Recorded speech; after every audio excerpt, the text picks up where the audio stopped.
नमस्कार भाइ बहिनीहरू।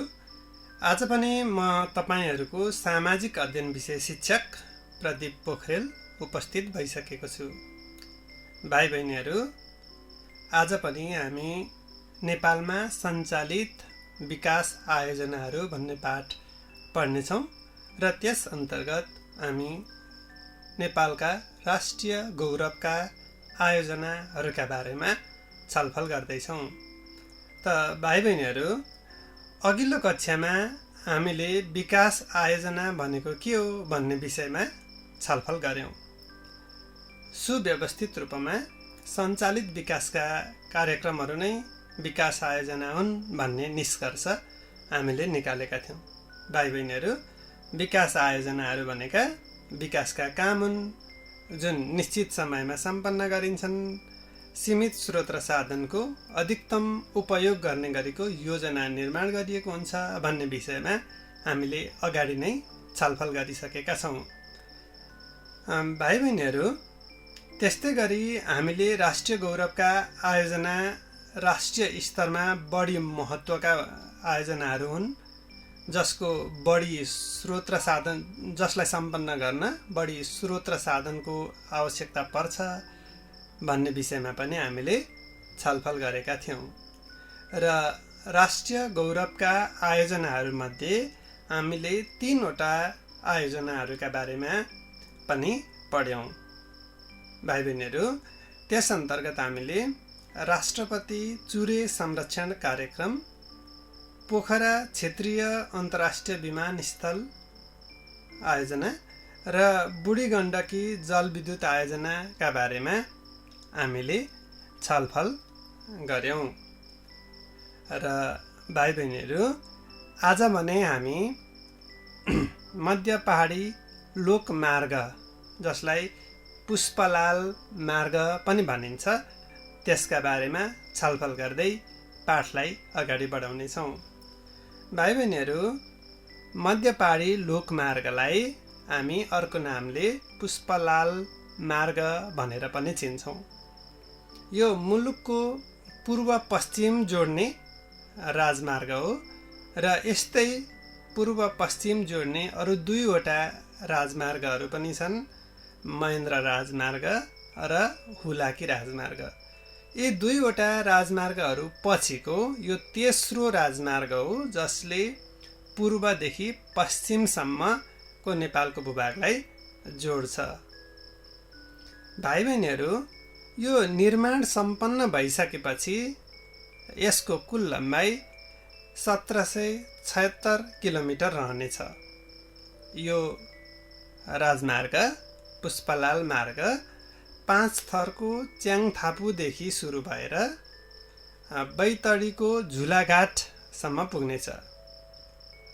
5 थरको च्याङथापुदेखि बैतडीको झुलाघाटसम्म यसको कुल लम्बाइ 1776 किलोमिटर रहनेछ। भाइ बहिनीहरू, निर्माणाधीन यो मध्य पहाडी लोकमार्ग पुष्पलाल मार्गको आधारमा चाहिँ सहरी विकास मन्त्रालय अन्तर्गत 10वटा नयाँ सहरहरूको विकासको काम अघि बढेको छ।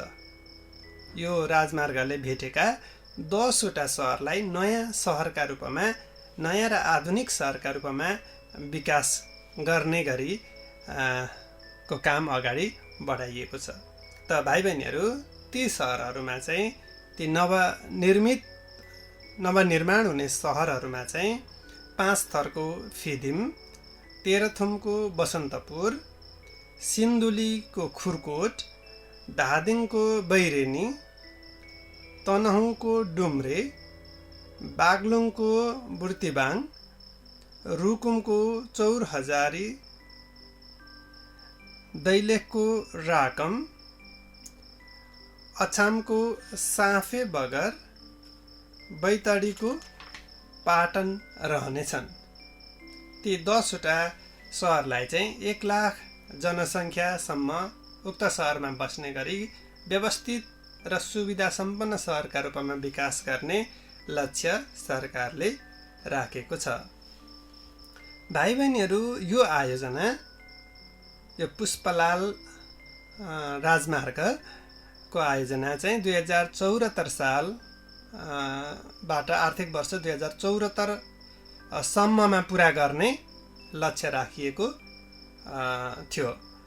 तर यो समय सीमामा समाप्त नभएपछि यसलाई म्याद थप गरेर 2077-78 को आर्थिक वर्ष 2077-78 सम्म पुर्याइएको छ। भाइ बहिनीहरू, यसरी आयोजनाहरूको समयावधि तोकिएको समय सीमामा सम्पन्न हुन नसक्दा यसले लागत बढ्न जान्छ, जसले गर्दा सरकारलाई थप आर्थिक भार पर्न सक्छ। तसर्थ यस्ता आयोजनाहरू तोकिएकै समयमा सम्पन्न गर्न सक्दा निकै नै राम्रो हुन्छ। हामीले परिभाषाकै क्रममा पनि आयोजनाहरूको परिभाषा पढ्दा पनि के भन्यो भने निश्चित समयमा सीमित स्रोत र साधनको अधिकतम लाभ लिने गरी सञ्चालन गरिएका विकासका कार्यक्रमहरू भन्यौँ। त्यसो हुँदा यस्ता आयोजनाहरू चाहिँ तोकिएकै समयमा पुरा भयो भने योजना अनुसारको काम हुन्छ, सीमित स्रोत र साधनबाट धेरै लाभ लिन सकिन्छ। अनि समय सीमा थप्दै लैजानु पर्यो भने चाहिँ स्रोत र साधनहरू पनि बढी खर्च हुँदै जान्छन्, बढी लागत बढ्दै जान्छ, जसले यसलाई सरकारलाई आर्थिक रूपमा थप व्ययभार थपिन्छ। भाइ बहिनीहरू, अहिले हामीले मध्य पहाडी लोकमार्ग, जसलाई पुष्पलाल मार्ग पनि भन्यौँ, त्यसका बारेमा छलफल गऱ्यौँ। अब भने हामी अर्को विकास आयोजना, राष्ट्रिय गौरवको अर्को विकास आयोजनाका बारेमा छलफल गर्छौँ र त्यो रहेको छ माथिल्लो तामाकोसी जलविद्युत आयोजना। भाइ बहिनीहरू, माथिल्लो तामाकोसी जलविद्युत आयोजना दोलखा जिल्लाको निर्माणाधीन आयोजना हो। यो दोलखा जिल्लामा अवस्थित छ। यो नेपाल विद्युत प्राधिकरणको 2063-11-25 मा स्थापना भएको एउटा कम्पनी हो र यसको क्षमता चाहिँ उत्पादन क्षमता 456 मेगावाट छ। उत्पादन क्षमता 456 मेगावाट छ र यो चाहिँ पूर्ण रूपमा नेपाली लगानीमा निर्माण भइरहेको आयोजना हो। भाइ बहिनीहरू, यसको निर्माण कार्यको थालनी चाहिँ 2065 सालबाट भएको हो। आर्थिक वर्ष 2073-74 सम्ममा निर्माण कार्य सम्पन्न गर्ने लक्ष्य राखिएकोमा यसको चाहिँ लगभग निर्माण कार्य सम्पन्न भइसकेको छ, तर यो सञ्चालनमा भने आइसकेको छैन। राष्ट्रिय गौरवका आयोजनाहरूमध्ये लगभग काम सम्पन्न भएको आयोजना यो माथिल्लो तामाकोसी जलविद्युत आयोजना हो। यसबाट हामीले चाँडै नै लाभ लिन सक्ने अपेक्षा गर्न सकिन्छ। भाइ बहिनीहरू, त्यस्तै हामीले पाठ्यपुस्तकमा उल्लेख गरिएका राष्ट्रिय गौरवका आयोजनाहरूका बारेमा अहिले छलफल गऱ्यौँ। यी बाहेक अन्य राष्ट्रिय गौरवका आयोजनाहरू पनि छन्। ती अन्य राष्ट्रिय गौरवका आयोजनाहरूका बारेमा पनि हामी छोटकरीमा चर्चा गर्नेछौँ। भाइ बहिनीहरू, बहुप्रतिष्ठित मानिएको र धेरै चर्चा भइरहेको अर्को राष्ट्रिय गौरवको आयोजना हो मेलम्ची खानेपानी आयोजना। यो चाहिँ निकै वर्षदेखि चर्चामा रह्यो।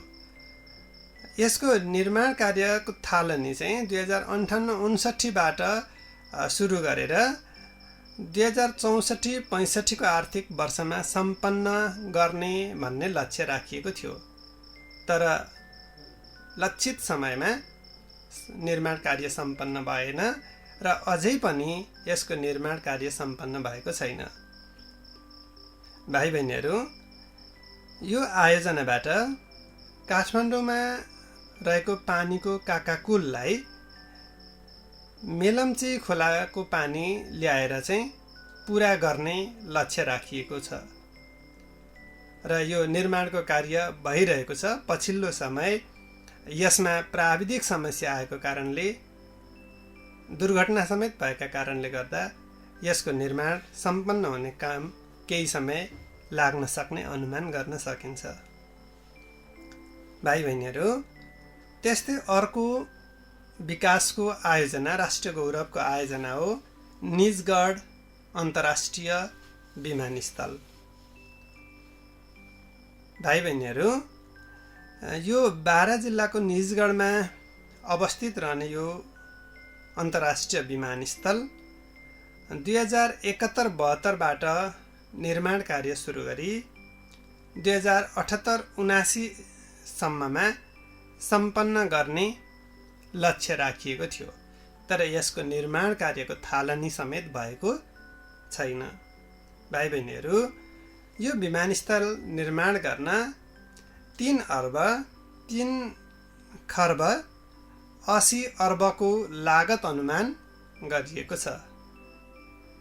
3 खर्ब 80 अर्बको लागत अनुमानमा यो निजगढ अन्तर्राष्ट्रिय विमानस्थलको काम सम्पन्न गर्ने लक्ष्य राखिएको छ।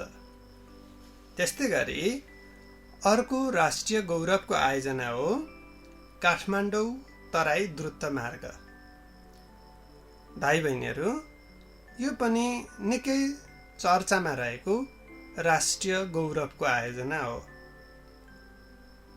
2064-65 देखि निर्माण कार्य सुरु गरी 2077-78 सम्ममा सम्पन्न गर्ने लक्ष्य राखिएको यो आयोजनाको लागत अनुमान 80 अर्ब रहेको छ।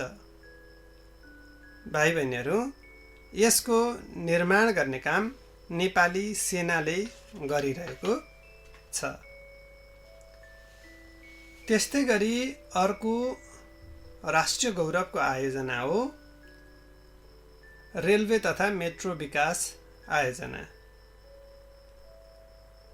भाइ बहिनीहरू, मेचीदेखि महाकालीसम्म, पूर्व मेचीदेखि पश्चिम महाकालीसम्म सञ्चालन हुने यो रेलवे तथा मेट्रो विकास आयोजनाको लम्बाइ 946 किलोमिटर रहनेछ र यसको निर्माण कार्य चाहिँ 2066-67बाट सुरु गरी 2075-76मा सम्पन्न गर्नुपर्नेमा यसको निर्माण मोडालिटी नै नबनेको अवस्था छ। निर्माण कार्य सुरु भएकै छैन, तसर्थ यसबाट हामीले चाँडै नै लाभ लिन सक्ने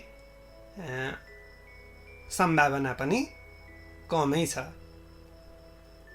भाइ बहिनीहरू, त्यस्तै अर्को राष्ट्रिय गौरवको आयोजना हो हुलाकी लोकमार्ग। अघि पनि हामीले केही कुरा गर्यौं। पूर्व मेचीदेखि पश्चिम महाकालीसम्म जोड्ने 3 वटा लोकमार्गहरू रहनेछन्, जसमध्ये एउटा निर्माण कार्य समेत सम्पन्न भई लामो समयदेखि सञ्चालनमा आइरहेको महेन्द्र राजमार्ग छ। त्यस्तै गरी अर्को निर्माणाधीन अवस्थामा रहेको पुष्पलाल लोकमार्ग छ, जसलाई हामीले अगाडि नै छलफल गर्यौं। र त्यस्तै गरी यो चाहिँ हुलाकी लोकमार्ग पनि अर्को पूर्व पश्चिम जोड्ने एउटा लोकमार्ग हो। भाइ बहिनीहरू, यो लोकमार्ग झापाको केचनादेखि सुरु भएर कञ्चनपुरको दोधारा चाँदनीसम्म रहनेछ।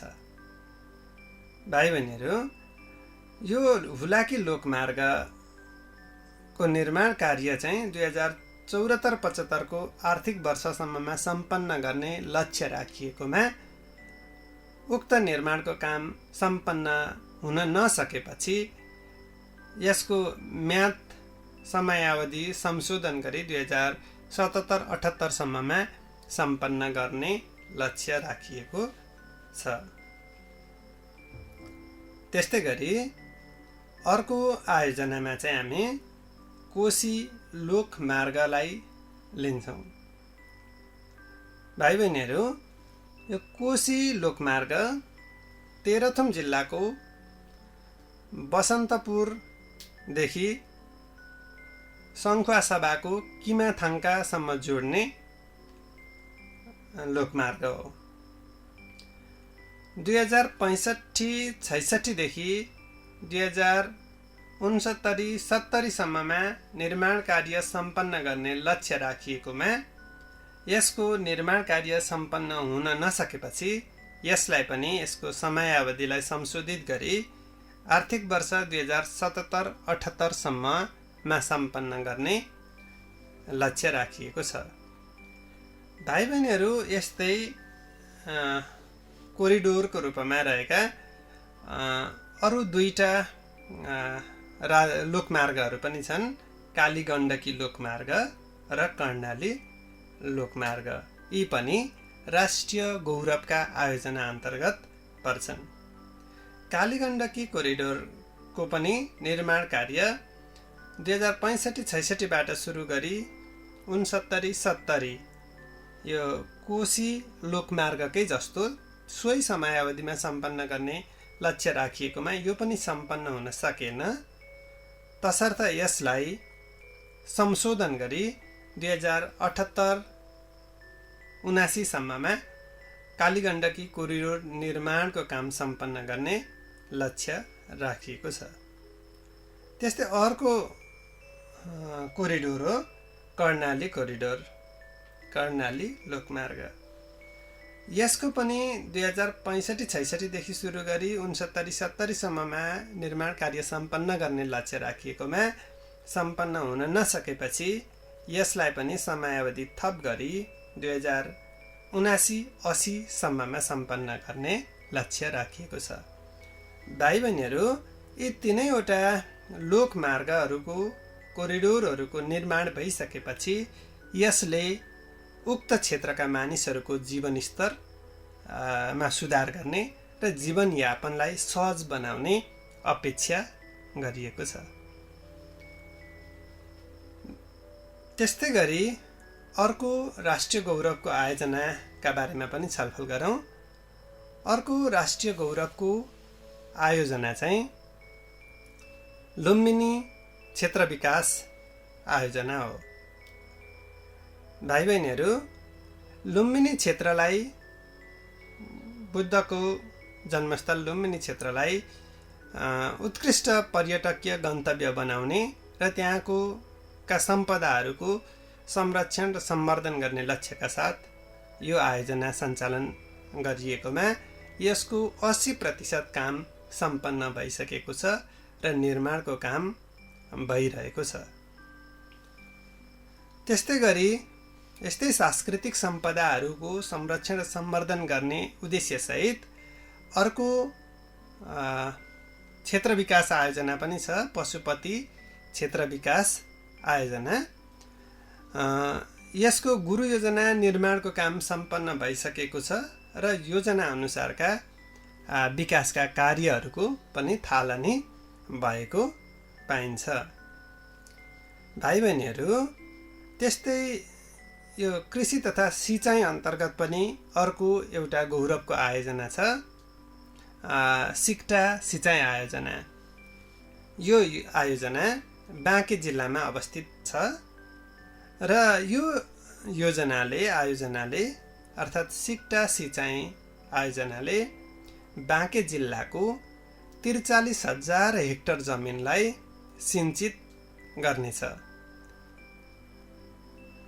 आर्थिक वर्ष 2071-72 सक्ने गरी लक्ष्य राखिएकोमा यो निर्माण कार्य सम्पन्न भइसकेको छैन।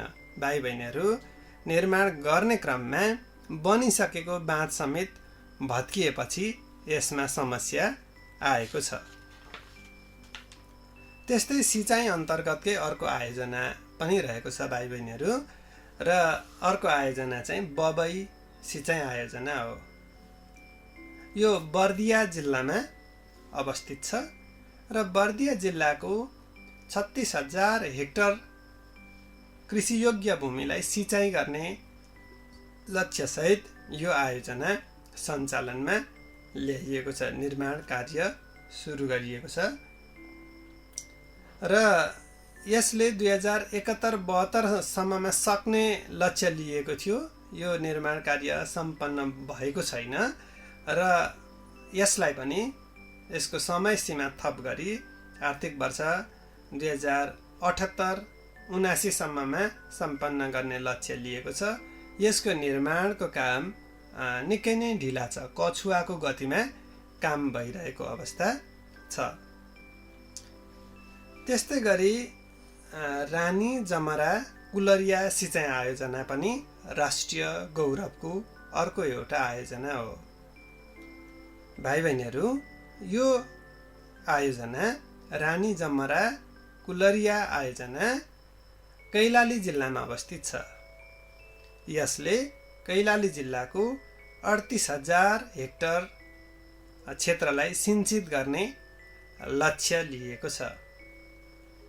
आर्थिक वर्ष 2064-65बाट सुरु गरी 2074-75मा सक्ने लक्ष्य लिएकोमा यो पनि निर्माण कार्य सम्पन्न हुन नसकेपछि समयावधि थपिएको छ। यसलाई 2080-81 सम्ममा सम्पन्न गर्ने लक्ष्य लिएको छ। भाइ बहिनीहरू, त्यस्तै अर्को आयोजना हो भेरी बबई डाइभर्सन आयोजना।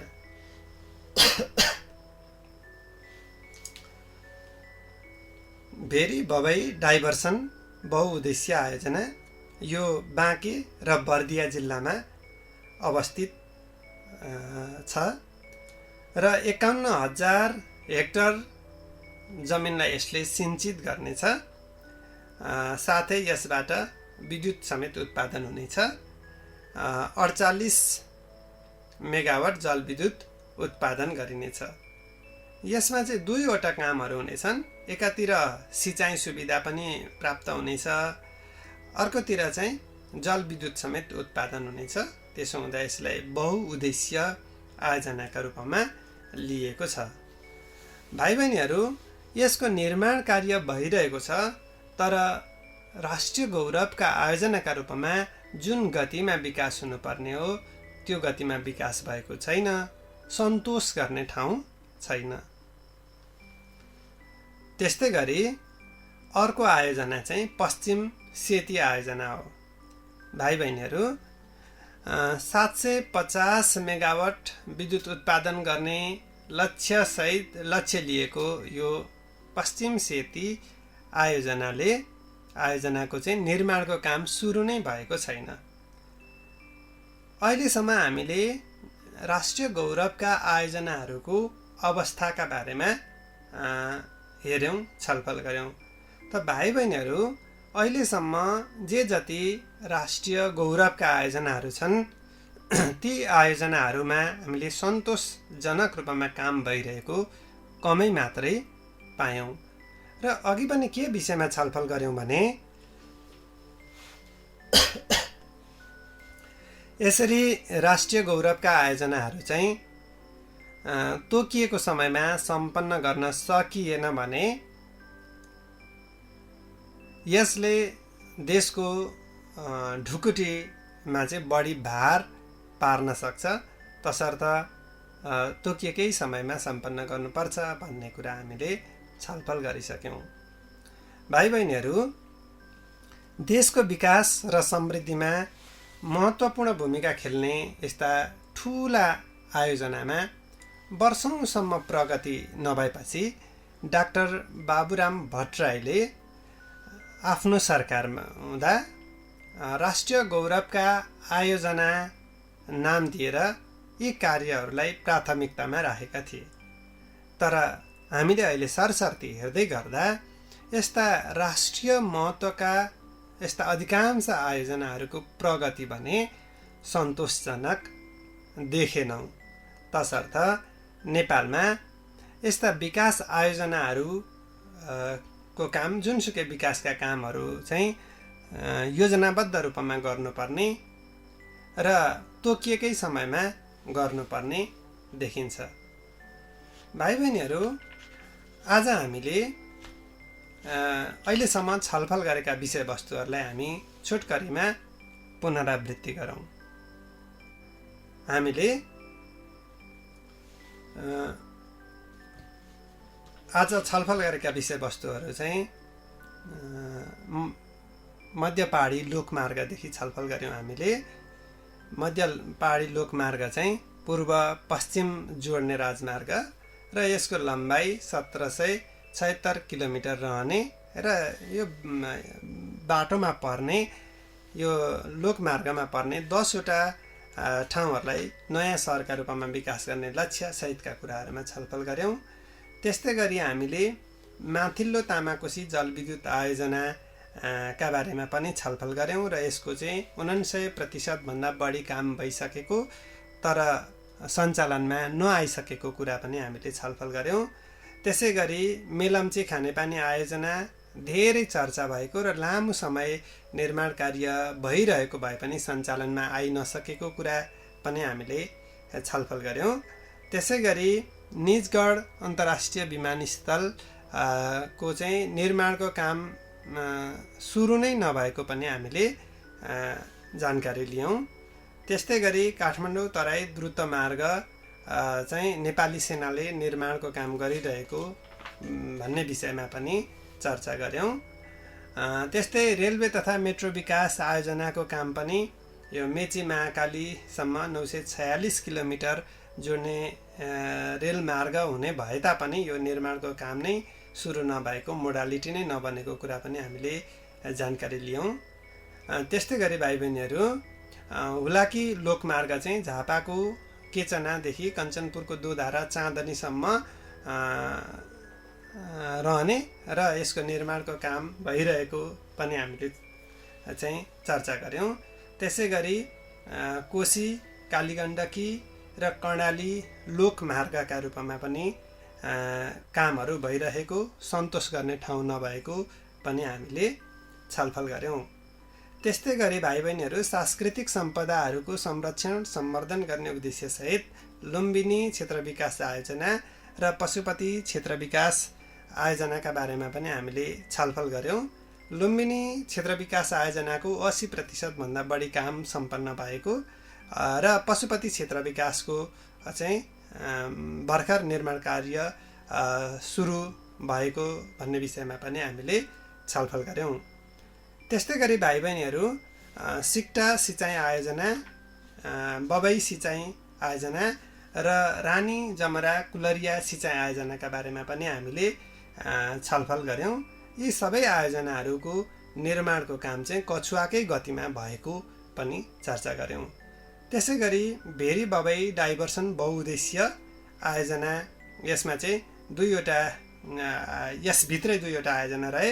एउटा चाहिँ सिँचाइको रह्यो र अर्को चाहिँ जलविद्युतको रह्यो। त्यो विषयमा पनि हामीले छलफल गऱ्यौँ भने पश्चिम सेती आयोजना को बारेमा पनि छलफल गऱ्यौँ। 750 मेगावाट विद्युत उत्पादन गर्ने लक्ष्य लिएकोमा यसको निर्माणको काम सुरु नै नभएको पनि छलफल गऱ्यौँ। भाइ बहिनीहरू यसरी राष्ट्रिय महत्त्वको योजनाहरू भए तापनि यी योजनाहरूले चाहिँ को काम सन्तोषजनक नभएको भन्ने हामीले छलफल गऱ्यौँ। अब भने भाइ बहिनीहरूले आज पढेका पाठहरू को स्मरण हुने गरी घरमा स्वाध्ययन गर्नुहुनेछ भन्ने अपेक्षा लिएको छु। धन्यवाद। शुभ दिन।